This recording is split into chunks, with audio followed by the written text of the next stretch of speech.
Hello students, welcome to my YouTube channel and today we are going to discuss about the azeotropic mixture. So आइए azeotropic mixture के बारे में हम पढ़ते हैं. तो azeotropes आर बाइनरी मिक्सचर्स. मतलब क्या हुआ, ये बाइनरी मिक्सचर्स होते हैं, दो कंपोनेंट्स में होंगे इसमें. फॉर एग्जांपल हम कुछ एग्जांपल लेंगे, जैसे इथेनॉल और वाटर की बात करते हैं, या एक्वा सॉल्यूशन ऑफ इथेनॉल और वाटर. फिर हम इसका एग्जांपल लेंगे 68% nitric aqua solution of nitric acid. तो यहाँ पर देखते हैं बच्चों, दो मिक्सचर है हमारे पास, मतलब बाइनरी कंपोनेंट, मतलब दो कंपोनेंट्स हैं. जैसे हमने बताया कि अल्कोहल और वाटर की बात किया हमने, तो कहते हैं binary mixtures having same composition in liquid and vapour phase. मतलब हुआ, जब हम इसको हीट सप्लाई करते हैं तो इनका जो है दो कंपोनेंट होगा, और जब हम हीट सप्लाई करते हैं तो क्या होता है, दोनों वेपर फेज में कन्वर्ट होना स्टार्ट होता है. और वह टेम्परेचर, जिस टेम्परेचर पर हमारा क्या होता है, लिक्विड का जो कंपोजिशन है और फिर जो वेपर का कंपोजिशन है वो क्या हो जाएगा, इक्वल हो जाएगा.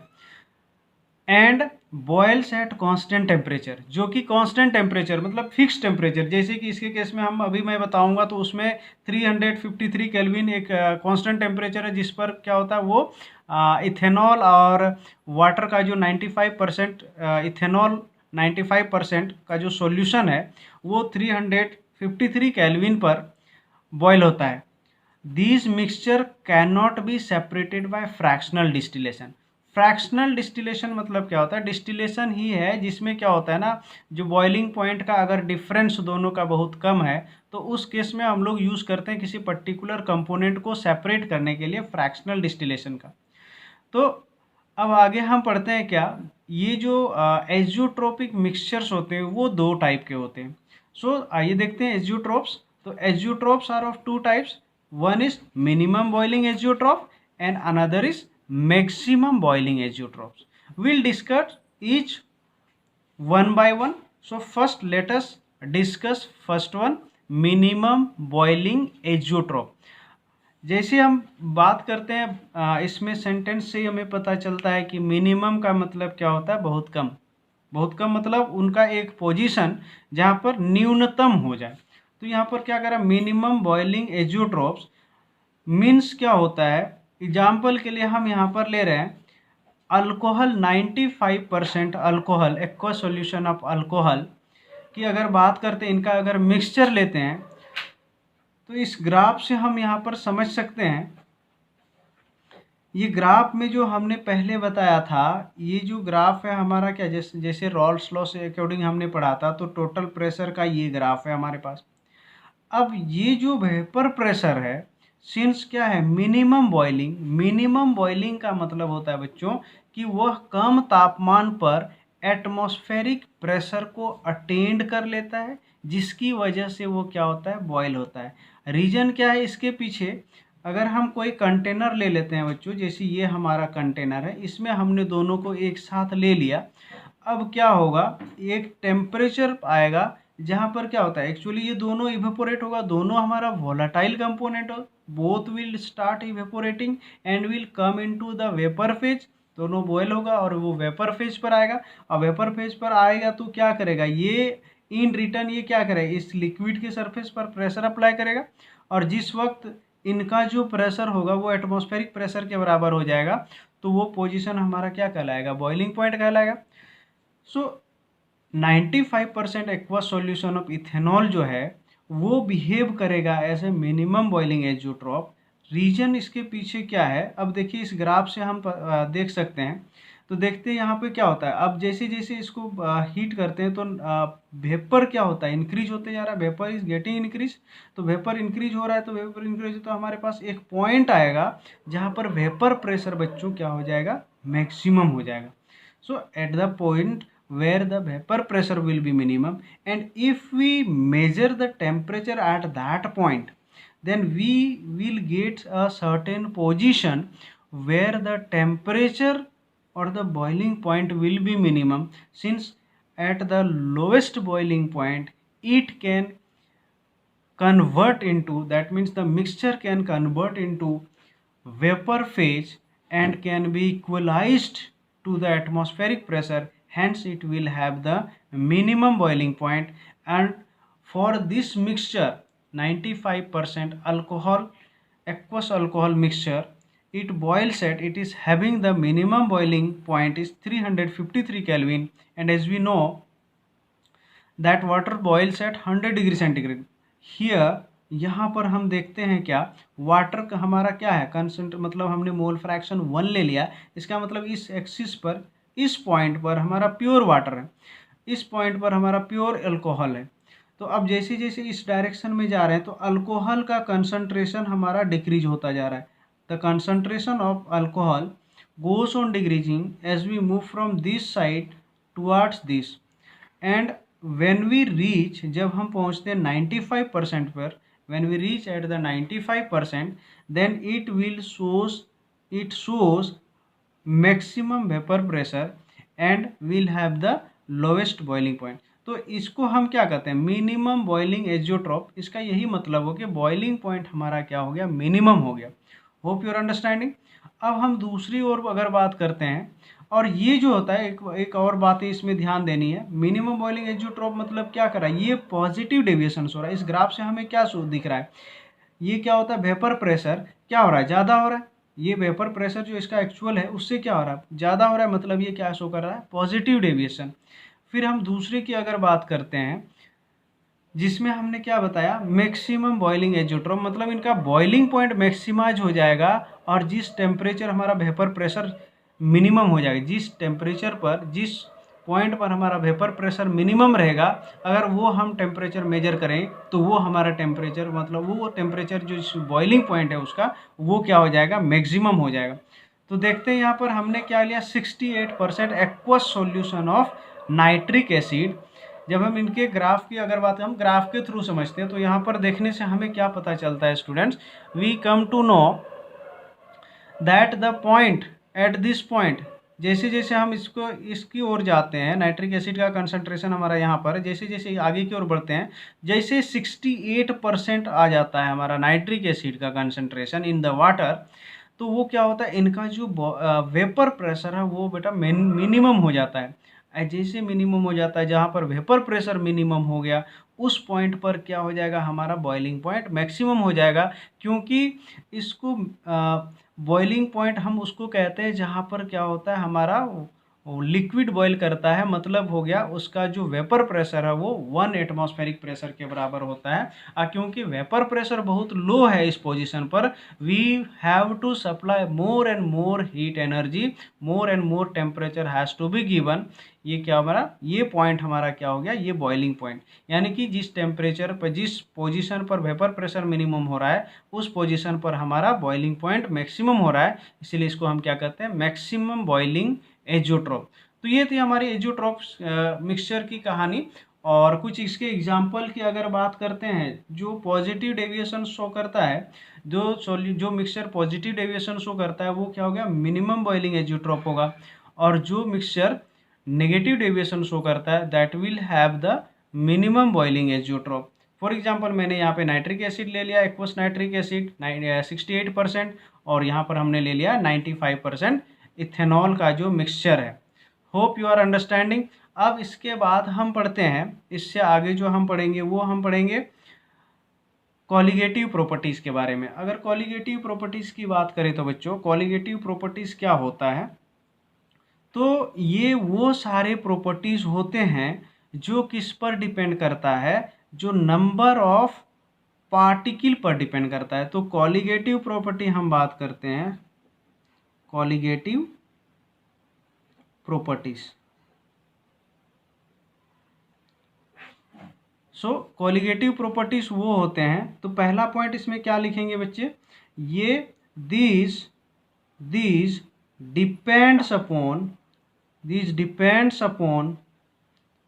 The number of particles. सबसे पहली बात क्या है, नंबर ऑफ पार्टिकल पर डिपेंड करता है. किस पर डिपेंड करता है, नंबर, मतलब हमारे पास कितने पार्टिकल्स हैं उन पर डिपेंड करेगा हमारी जो प्रॉपर्टी होगा. दूसरी बात क्या है कि इंडिपेंडेंट ऑफ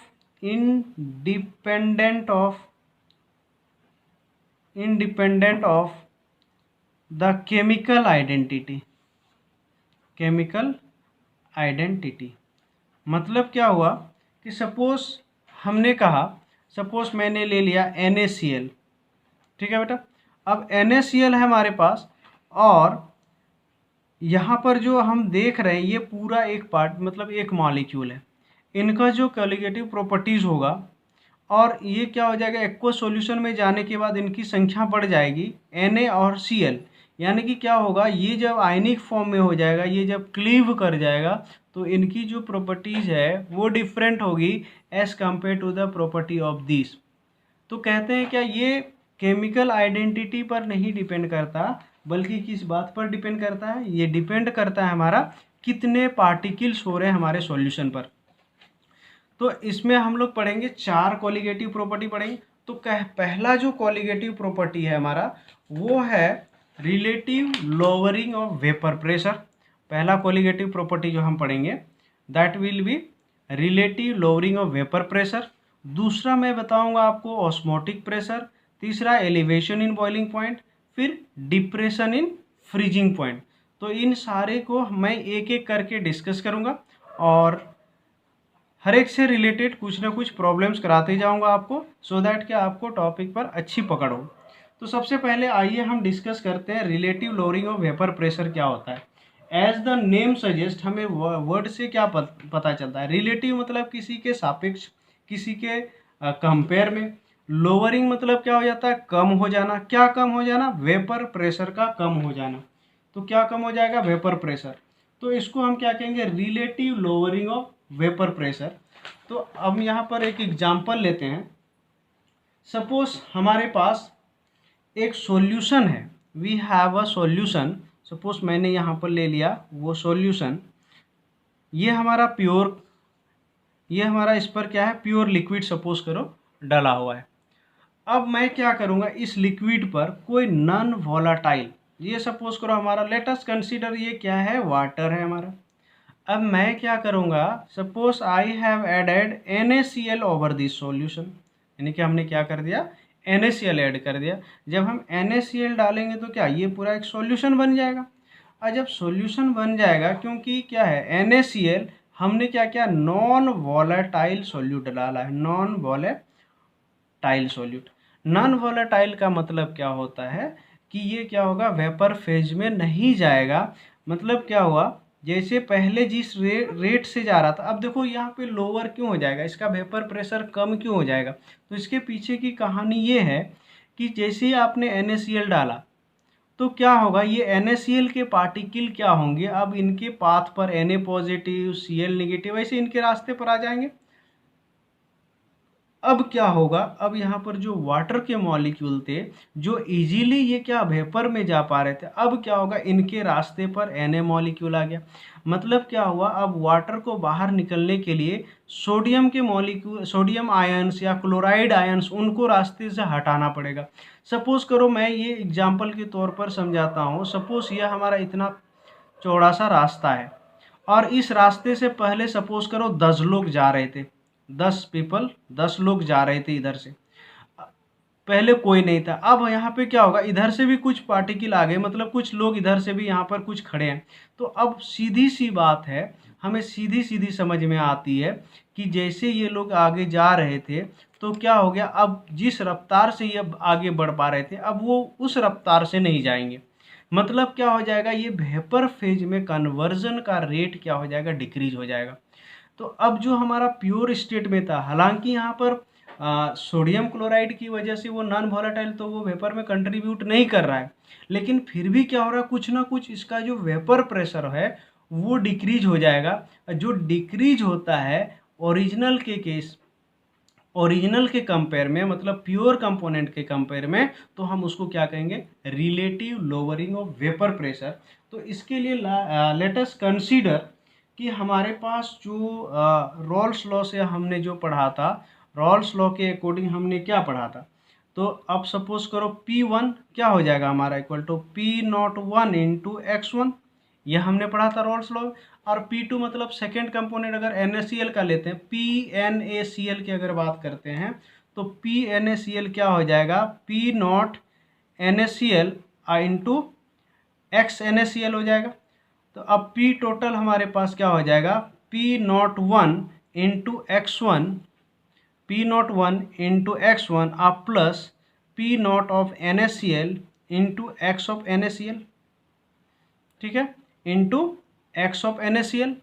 अब देखते हैं, क्योंकि ये क्या है, NaCl जो है नॉन वोलाटाइल है, तो ये क्या होगा, वेपर में जाएगा ही नहीं। और जैसे ये वेपर में नहीं जाएगा तो इसका वेपर प्रेशर के प्रति कंट्रीब्यूशन क्या हो जाएगा बेटा, जीरो हो जाएगा।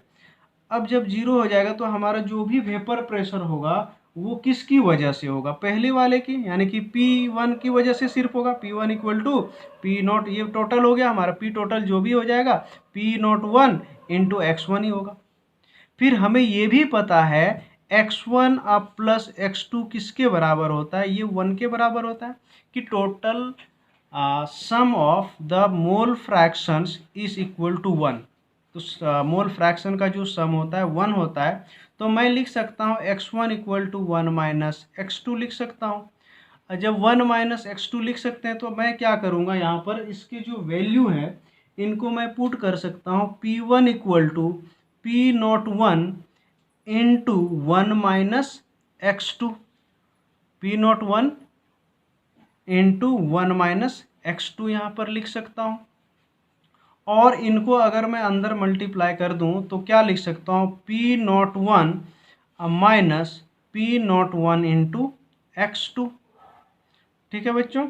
अब देखिए हमारे पास क्या, P1 इक्वल टू हमारे पास जो रिजल्ट आ गया, P1 equal to P01 minus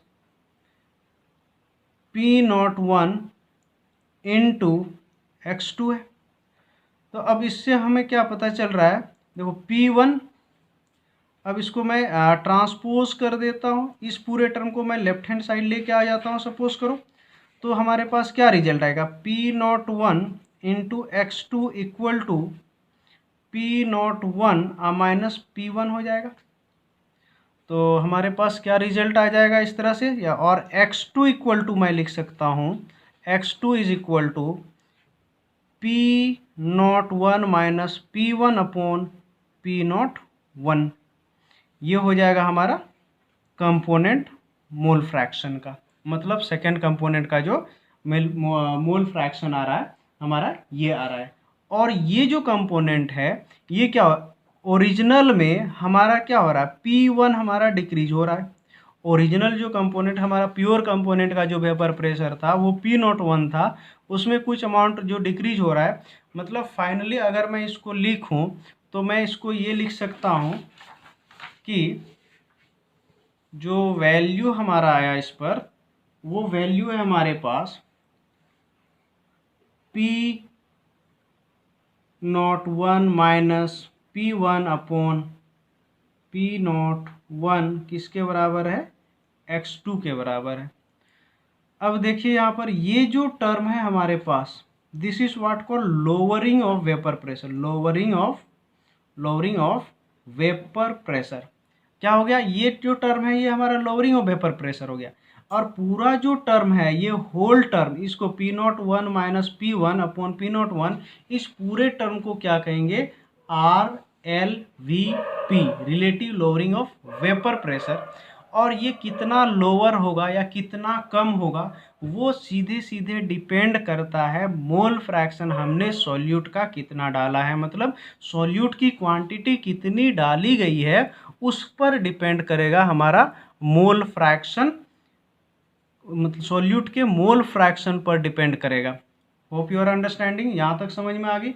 अब आगे बात आती है जो मोल फ्रैक्शन है, इस रिलेशन से by using this relation we can find the molality और molar mass of the solute also. तो हम कैसे निकालेंगे इनके, हम आगे थोड़ा सा प्रोसीड करते हैं। तो देखिए हमें क्या पता है, तो नंबर अगर हम बात करते हैं X2 इक्वल टू, मैं क्या लिख सकता हूँ, मोल फ्रैक्शन, तो number of moles of solute, अगर मैं यहाँ पे N2 लिख दूँ तो भी चलेगा, N2 upon N2 plus N1 suppose करो हमारा सॉल्वेंट का है, तो क्या हो जाएगा, mole fraction of the solute equal to number of moles of solute divided by total number of moles. और मैं यहाँ पर साइन कन्वेंशन अगर यूज़ करता हूँ तो n/n प्लस कैपिटल N के फॉर्म में लिख दिया मैंने। ये यहाँ पर क्या हो गया, मैं इसे सिंबल यूज़ कर सकता हूँ। n हो गया number of moles of solute, और जो कैपिटल N है वो नंबर ऑफ मोल्स ऑफ हमारा हो गया सॉल्वेंट। अब आइए आगे चलते हैं, इसमें एक और स्टेप।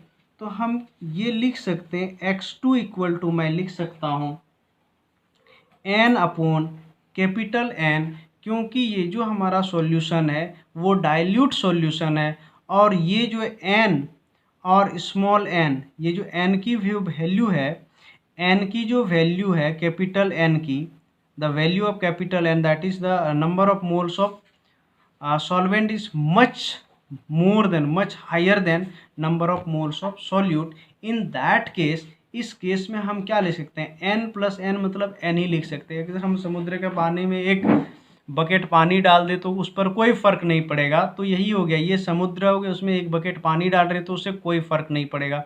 Hope your understanding. तो नंबर ऑफ मोल्स इसमें क्या हो जाएगा, n प्लस n मतलब n हो जाएगा। तो मैं इसको डायरेक्ट यानी कि नंबर मोल फ्रैक्शन जो लिख सकता हूँ n/n लिख सकते हैं। तो इस रिलेशन से अब क्या कर सकते हैं, x2 इक्वल टू, अब देखिए नंबर ऑफ मोल्स हमारा क्या है, ये सॉल्यूट का है। तो अब इसमें क्या, सपोज करो जो वेट ऑफ जो हमने सॉल्यूट डाला था, वेट ऑफ सॉल्यूट अगर हम ले लेते हैं, let weight of solute taken equal to, suppose करो हमारा W2 वेट था सॉल्यूट का, और उनका जो मोलर मास था, मोलर मास किसका, सॉल्यूट का, वो m2 है। मोलर मास जो है सॉल्यूट का m2 है। और सॉल्वेंट की अगर बात करते हैं तो सॉल्वेंट के लिए सपोज करो हमने सॉल्वेंट का जो वेट ले रखा था, W1 वेट ले रखा था, और ये W1 वेट ऑफ सॉल्वेंट है, और molar mass of solvent equal to हम ले लिए सपोज करो m1 है।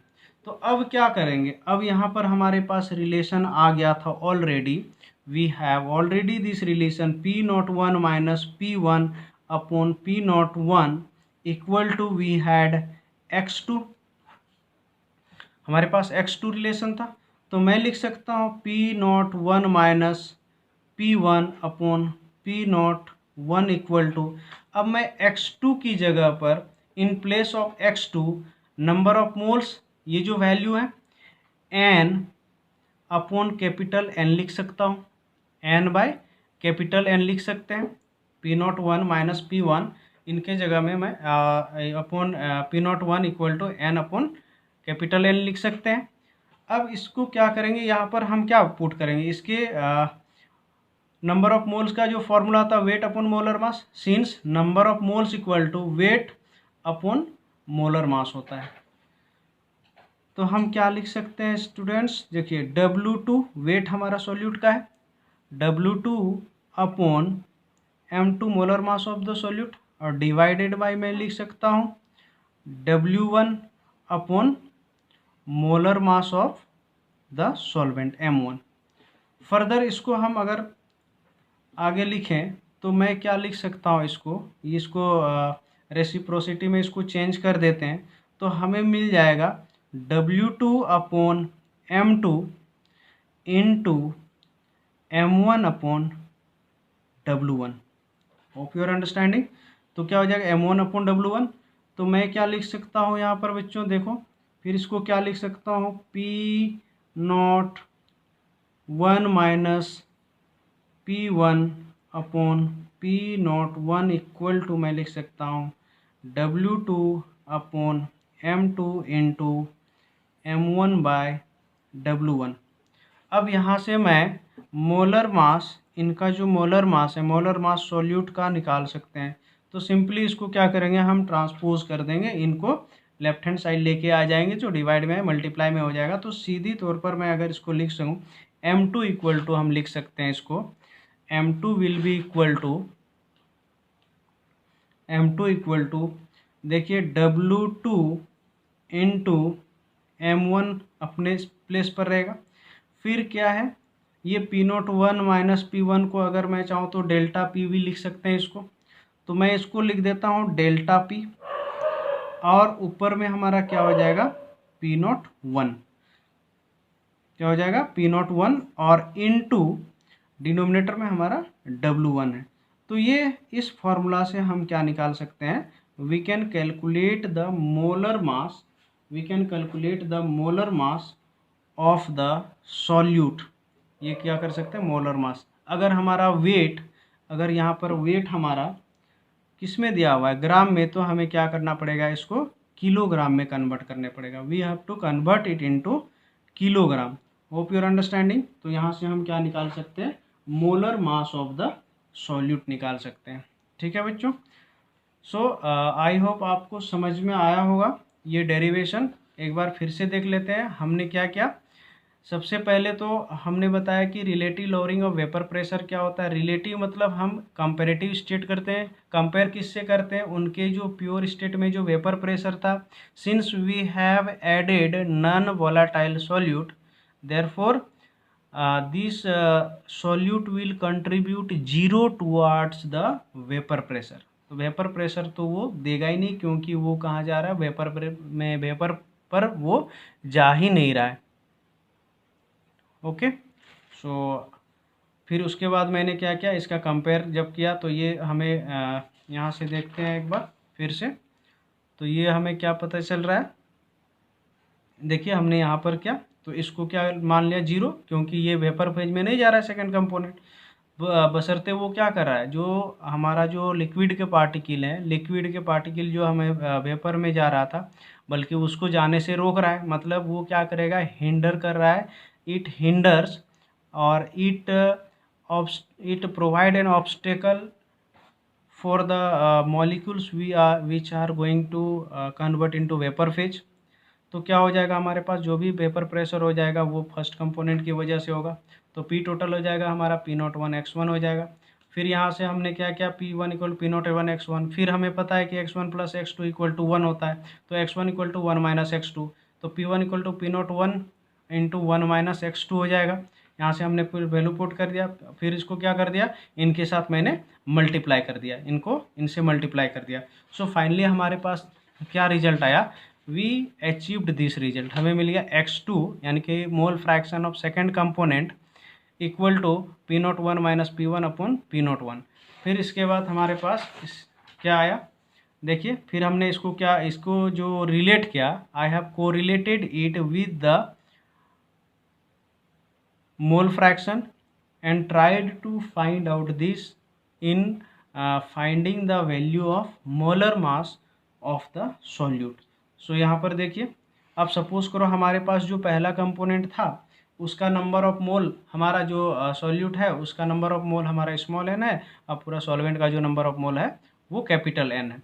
तो अगर मोल फ्रैक्शन की बात करते हैं, यहाँ पे हम क्या सपोज को ये मैं n लिख देता हूँ, सो दैट कि आपको प्रॉब्लम ना, n upon n plus capital N, और हम लिख सकते हैं n by n plus capital N। ये हमने कन्वेंस के लिए ले लिया। अब x2 इक्वल टू क्या हो जाएगा, सिंस हमारा जो number of moles of solvent है वो बहुत ज़्यादा है, क्योंकि ये हमारा डाइल्यूट सॉल्यूशन है, तो अब इसका नंबर ऑफ मोल्स जो है सॉल्वेंट का बहुत ज़्यादा है एज़ कम्पेयर टू सॉल्यूट का। तो मैं इसको लिख सकता हूँ n प्लस n को मैं कैपिटल N ही लिख सकता हूँ, क्योंकि इनका नंबर ऑफ मोल्स बहुत ज़्यादा है, और बहुत ज़्यादा क्वांटिटी में एक छोटी क्वांटिटी जोड़ेंगे तो उस पर ज़्यादा फर्क नहीं मिलेगा।